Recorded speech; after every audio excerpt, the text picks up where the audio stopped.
एक महाराज काफी सालों से हिमालय की वादियों में तपस्या कर रहे थे। उनको सालों की तपस्या देख कुछ लोग उनके सेवा में लग गए और कुछ लोग उनके भक्त भी हो गए। कुछ दिनों बाद जब वे तपस्या से उठे, तब उनके कुछ भक्तों ने उन्हें संसार में चलकर लोकहित के लिए अपने ज्ञान का प्रसाद बांटने की राय दी। महाराज भी सोचे कि मैं अब काम, क्रोध, लोभ, मोह और अहंकार जैसे सांसारिक विकारों से मुक्त हो चुका हूँ, तो मुझे संसार में अपने ज्ञान का प्रसाद बांटना चाहिए। ऐसा सोचकर उन्होंने अपनी सहमति जाहिर कर दी। संयोग से कुंभ मेला का समय चल रहा था, सो कुंभ से ही संसार में पदार्पण का निश्चय किया गया। महाराज की मंडली कुंभ में पहुंची, उनका खेमा भी लग गया। एक दिन जब उनकी मंडली स्नान के लिए जा रही थी, तब किसी अज्ञात व्यक्ति से उन्हें धक्का लग गया। महाराज थोड़ा असामान्य हुए, फिर चलने लगे। थोड़ी देर बाद फिर किसी अज्ञात से पहले की अपेक्षा थोड़ी तीव्र धक्का लगा। महाराज बौखलाए, परंतु थोड़ी देर में शांत हो गए।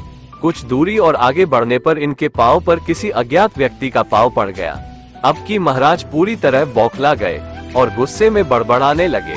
उनका गुस्सा और बौखलाहट देख किसी ने कह दिया कि महाराज को अहंकार पर विजय नहीं प्राप्त हुआ है अभी तक। ये सुन महाराज और बौखलाए, लेकिन कुछ क्षणों में शांत होकर विचार किया तो पाया कि सही कहा है।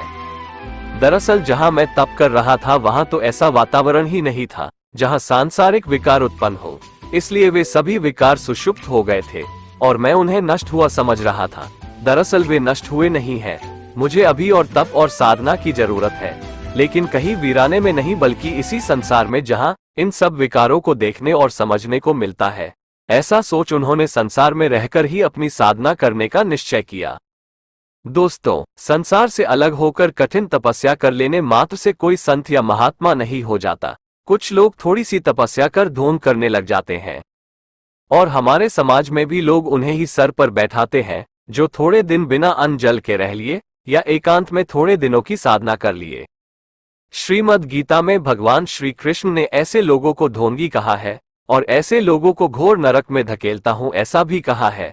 आपको जहां जो स्थान या जिम्मेदारी मिली है उसको निस्वार्थ और ईश्वर समर्पित भाव से विकारों में लिप्त हुए बिना निभाना ही इस जीवन की तपस्या है। श्री गीता के अनुसार इस तरह जीवन जीने वाला किसी योगी से कम नहीं है। श्री कृष्ण का कहना है उसमें और मुझमें कोई अंतर नहीं है। ऐसा मनुष्य मेरा ही स्वरूप है और मैं हमेशा उसके साथ रहता हूँ।